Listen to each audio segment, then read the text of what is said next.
have like standing ovations happening. It's getting crazy. How y'all doing?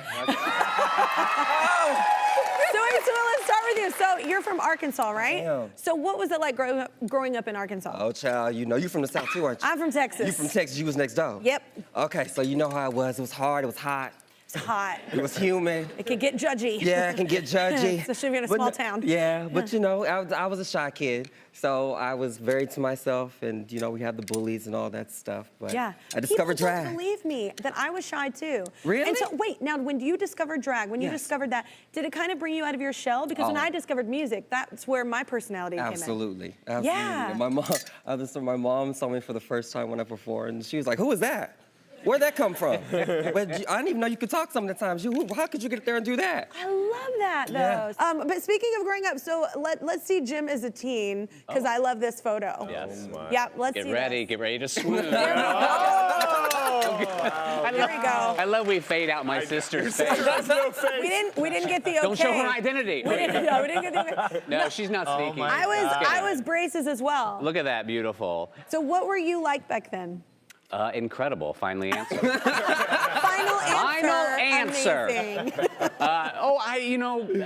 It's not a shock. Totally drama club, totally did all the questionable high school plays, you know, Flowers for Algernon. Yes. Because every high schooler wants to see Flowers for Algernon. Oh my God.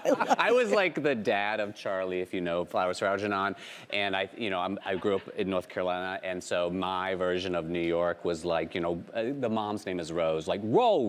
What about Charlie, Rose? I'm worried about Charlie. That's what it sounds like in my head. I love that. We would have been friends. Yeah, right? So wait, were you as good a dancer as a teen as you are now? Because we have this really great footage that I just wanted to show everyone real quick. Get ready. Here it there we go. There we go. Yes.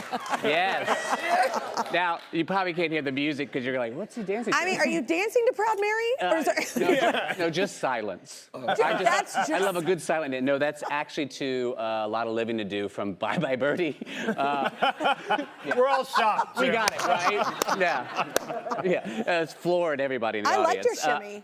No, my friend sent that. That was early pandemic when we thought it was sort of cute. We were getting puzzles and we were just hanging out at our house for like 2 weeks. And he sent me the clip of Anne Margaret dancing. He says, I want to see this recreated. So that's what I did in my kitchen. That's why these hands are like this. I'm trying my best to do, and that's where her hair would be doing fantastic work in my ball. My favorite too is when people don't realize what your tongue is doing. Like, and your tongue is just like, like, you don't realize you're like doing something serious. I'm like, why is my tongue hanging out? Yes. It's basically a constant mirror great. face and like that. Mm-hmm. Okay, so Simone, you were recently part of Hillary and Chelsea Clinton's Gutsy. Yes. I love that whole series. Thank you. It was incredible. It was amazing. Yeah, I was so glad they came on because I got to watch the whole thing and it was really cool. How did that come about? How did it come about? Yeah. Look at that. Fabulous. Fabulous, dog. Yeah. Pretty bitch. All right. How did it come about? Like, how did you become a part of it? Oh, well, they sent an email. You know how all these things go. And at first, my manager, Hunter, he told me, and I said, me? Is this a joke? You playing with me? He said, yeah. And then, of course, I was honored and floored because you do drag, you do all these things. I've had a lot of great opportunities. But Hillary Clinton, want to come talk to me? In Arkansas. Yes, like, she's from we Arkansas. went back. Yeah, yes. yeah. And we threw her a party at our friend's house back home. Prom drag show party for Miss Hillary Clinton. We did all of it. We did all of it. Yes, I got to perform in front of her. It was great. It was a fabulous experience. Yeah, the whole series was incredible. Yeah. I love that you were highlighted. It was really, really cool. I had to bring that up. So we mentioned how groundbreaking that this movie is, but what was it like for everyone to work with an all LGBTQ+ cast? That was cool, like the cast and crew. It was a lot of fun. It was like going, because we have our own little language. We call each other family. Yeah. So like, it was so much fun to go and know that everyone speaks the same language. It was fun, and it felt safe. I'm so glad you said that. Guys, did it feel safe? Like, because Yes. I feel like that when it's people I know, like even on The Voice, and I go back, we leave for months, and we come back, it's like family. Like you come back in, and those are your people. That's got to be cool, and it's got to be a comfortable environment to be able to really be creative in. Yeah.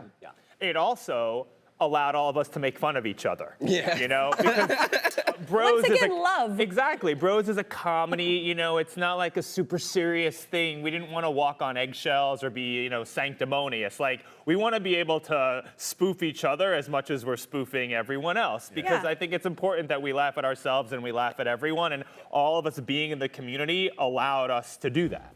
Yeah. Oh my God, that was like the scene at the table when you're all at the table. Yes, exactly. Yeah. In the And you're all boardroom. sticking up for your individual. It was amazing. So wait, was the plan always to have LGBTQ plus actors in the principal roles? Was that always from the get-go? Pretty early on, I think the first decision we made is that Luke's character, Aaron, my love interest, should also be an openly gay man. And then I turned to Judd Apatow and Nick Stoller, who I made the movie with, and they're both straight men, but I said, you know what?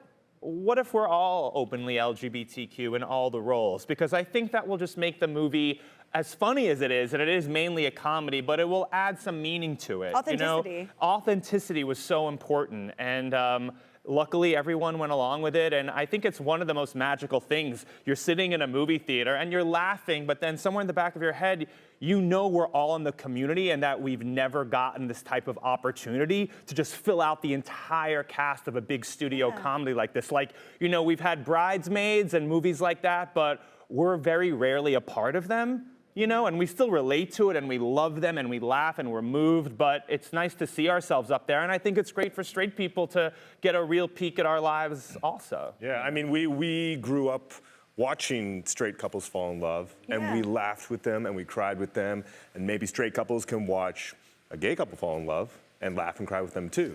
You know, we certainly have Love had is lots of love experience. and funny is funny. Yeah. Like, yeah, I think it's all the same. So I want to ask you though, speaking of that, like growing up, like what were like, I don't know, what was like one of your favorite rom-coms growing up? It's hard. That's hard. It is hard. So Very hard many. question. I just went through so many. No. You I get- love Moonstruck. Oh, I love Moonstruck. nice. I mean, growing up, so we're going back. I love Working Girl, When Harry Met Sally. Yeah. You know, and we don't get those movies in movie theaters anymore. No. You know, we and don't really get them made. They don't get anymore. made, like Sleepless in so Seattle. thank you for making one. You've Got Mail, exactly. We Yeah. just wanted to make a movie like that because make a movie that makes you feel good when you leave the theater and hopeful and, you know. Usually people don't say Moonstruck. Why Moonstruck? Well, it's a great movie, Kelly Clark. It is. It is a great movie, but it's usually not the one people say. Why that one for you?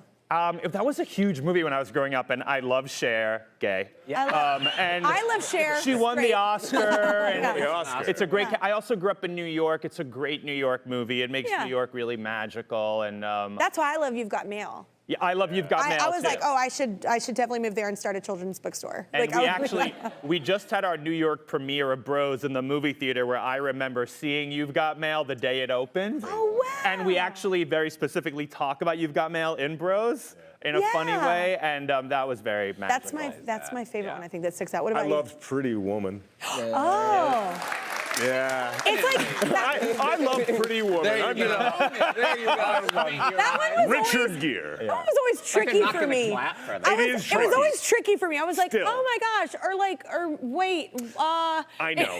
It's You're always totally like- right. But you know It's those so great, performances though. and the Yeah, chemistry. the chemistry. You know, It's about the that's chemistry, that's right. Yeah, gotta love tension. Thank you for Yeah. making a rom-com. You're welcome. We love I hope it. people take I us love up on the rom-com. opportunity to see it.